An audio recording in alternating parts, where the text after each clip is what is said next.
Hello my YouTube family, স্বাগত করছি তোমাদের সবাইকে এক নতুন ব্লগে। তো আজকের ব্লগটা আমি আমার নতুন বাইক, যেটা আমি 8-9 মাস হলো কিনেছি, তো ওর একটা ডিটেলস একটা রিভিউ দিব।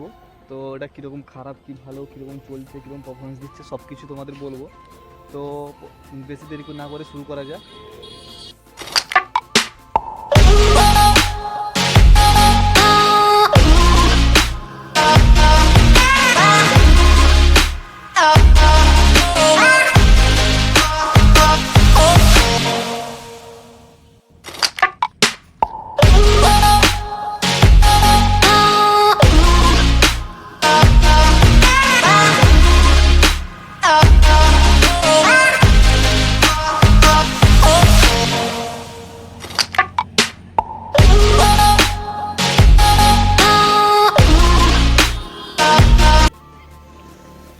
প্রথমে আমি ফ্রন্ট থেকে শুরু করছি। তো ফ্রন্টে দেখছো, ওটা কালকে বিশ্বকর্মা পুজো ছিল, তাই ওটা পুজো হয়েছিল গাড়িটা। তো প্রথমে আমি টায়ারের কথা বলে দিই।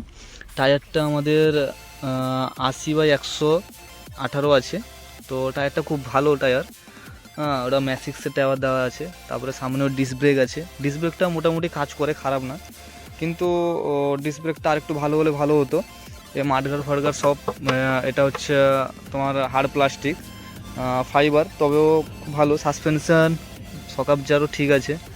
তো তো বলে থাকি, এর যে লাইট, এই লাইটটা তুমি দেখতে পাচ্ছ, সব কিছুই এলইডি দিয়েছে। এই যে দেখতে পাচ্ছ তুমি এলইডি, এই লাইটটা এলইডি, কিন্তু এর থ্রোটা কিন্তু এতটাই ভালো না। থ্রোটা যেভাবে হওয়া দরকার ছিল সেভাবে কিন্তু না। এর থ্রোটাতে খুবই অসুবিধা হয় চালাতে। তো আরেকটা বলে সারি, এই যে তুমি লাইটটা দেখছো, ইন্ডিকেটার আমি এলইডি লাগিয়েছি। কারণ ও যে ওটা হ্যালোজেন লাইট লাগানো ছিল, ওটা আমি বাদ দিয়ে ইন্ডিকেটারটা এলইডি করেছি, কেন এর পাওয়ারটাও জ্যোতিটা ভালো হয়। তো এবারই আমি প্রথমে এখানে আসি। তো এর মিটারের কথা বলি। মিটারটা ডিজিটাল মিটার করেছে, এটা তুমি দেখতে পাচ্ছ। এখানে হচ্ছে সাইড স্ট্যান্ড, ওটা হচ্ছে নিউট্রাল। তো তারপরে ওটা হচ্ছে আমাদের সাইড ইন্ডিকেটার, লেফট ইন্ডিকেটার, ওইদিকে হচ্ছে রাইট ইন্ডিকেটার। তো এটাতে আমি একটা মডিফিকেশান করিয়েছি। ওটা হচ্ছে ওই যে লাইট সুইচটা দেখতে পাচ্ছ না, এই লাল সুইচটাতে আমি এটা, এই যে কী বলে, এটা ফ্ল্যাশিং লাইট না হ্যাজার্ড লাইট লাগিয়েছি। তো কেমন হয়েছে তোমার বলবে সবাই। এর অনেকগুলো মুড আছে, 18 রকমের মুড টোটাল পাওয়া যায়। তো এটা দেখো, এটা আরেকটা মুড। তো এটা তুমি ভালোভাবে বুঝতে পারছো না হয়তো, কিন্তু এটা ভালো লাগে দেখতে রাতে। তো এটা আমি যখন তখন চালাই না। তো এবারই শুরু করি।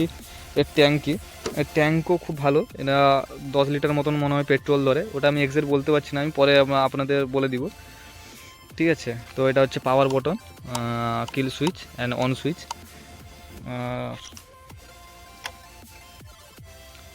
আর পাসিং লাইটটার সাথে ডিপার, আপার ডিপারও আছে। হর্নটা একটু ভালো হলে ভালো হতো। হর্নটা মানে এতটা তোমাদের শোনাই, তোমাদের কীরকম বলো আগে।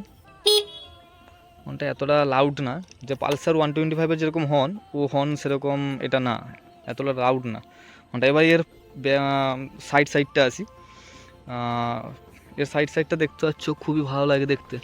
এবং ওই যে সামনে বেরিয়ে আছে না, হোন্ডা লোগো লাগানো আছে, ওটা দেখতে খুব ভালো লাগে, ঠিক আছে।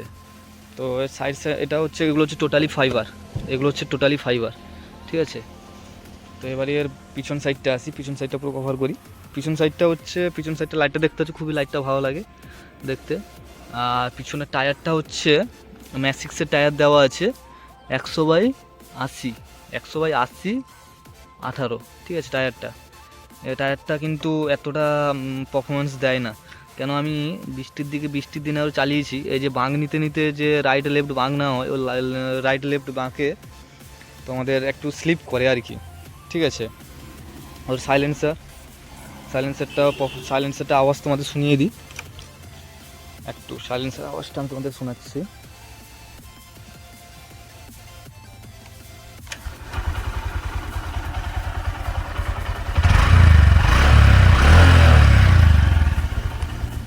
এই হচ্ছে সাইলেন্সারের আওয়াজ। তো মোটামুটি সব কিছু কভার হয়ে গেছে। তো এবারই বলি গাড়ির পারফরমেন্স কীরকম দেয়। গাড়ি মোটামুটি পারফরমেন্স হিসাবে ভালো।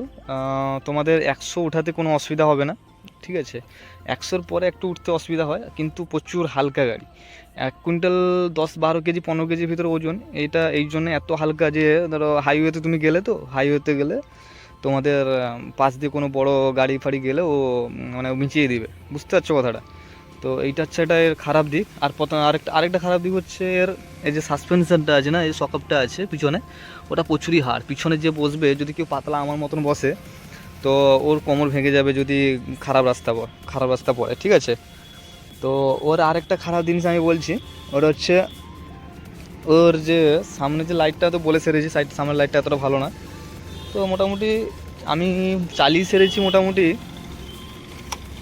8 মাস মতন 7 মাস মতন হতে যায়। তো চালিয়ে সেরেছি আমি, দেখা 14,732 কিলোমিটার আমি চালিয়ে দিয়েছি, ঠিক আছে? তো আমি প্রতি 2500-3000 কিলোমিটারে মোবাইল চেঞ্জ করি। কারণ হচ্ছে মোবাইলটাও লাগাই যে আমি, মোবাইলটা এমনি জেনুইন মোবাইল লাগাই না। মোবাইলটা ইঞ্জিনে যে লাগাই আমি, মোবাইলটা সিনথেটিকের মোবাইল দিই, যেটা হোন্ডার কোম্পানির তরফ থেকে আছে, সিনথেটিকের 10W30।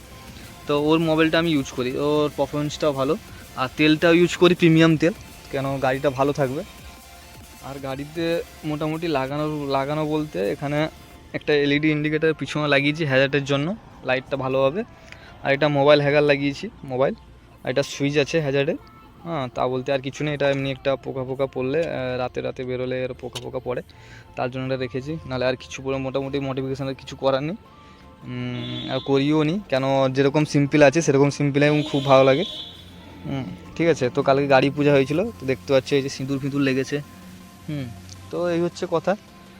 এই হচ্ছে গাড়ির পুরোপুরি মোটামুটি বলতে গেলে গাড়ি একদিক থেকে ভালো, একদিক থেকেও খারাপ। এর ইঞ্জিনের কথাটা বলে সারি। এর ইঞ্জিন হচ্ছে 125 সিসির ইঞ্জিন।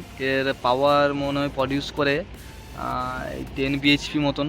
আর টর্ক আছে মনে হয় 11 বিএইচপি মতন। আর পাওয়ার আছে মনে হয় 10.5 বিএইচপি মতন, এরকম সঠিক আমি বলতে পারছি না, কিন্তু এরই ভিতরেই হবে। পারফরমেন্স হিসাবে খুব ভালো। ওর যে ফার্স্ট গিয়ার সেকেন্ড গিয়ারে, তো তোমাকে ক্লাচ ধরতে হবে না, অটোমেটিকই বেরিয়ে যাবে। এই গাড়ির ভিতরে একটা বড় সমস্যা হচ্ছে এর গিয়ার। ওর গিয়ার মানে আমি বুঝতে পারছি না, এটা আমার মানে গাড়িতে হচ্ছে কি অন্যজনের গাড়িতে হয় কি হয় না আমি বলতে পারবো না, কিন্তু আমার গাড়িতে এটা আমি ফেস করছি, এটা বলছি। তো এর গিয়ারটা একবার ল্যাক করে আর কি, মানে ধরো 2 নম্বর গিয়ার ফেলছো, 3 নম্বরে ফেলতে যাচ্ছ, 3 নম্বর পড়বে না। তারপরে হয়তো তুমি 4 নম্বর থেকে 3 নম্বরে আসছো, 3 নম্বর হট করে আসবে না, তাই ক্লাস ছেড়ে তোমাকে আবার আনতে হবে। তো এইটা হচ্ছে এটা একটা বড় বিরক্ত লাগে। হ্যাঁ, তো তবে আর কিছু না।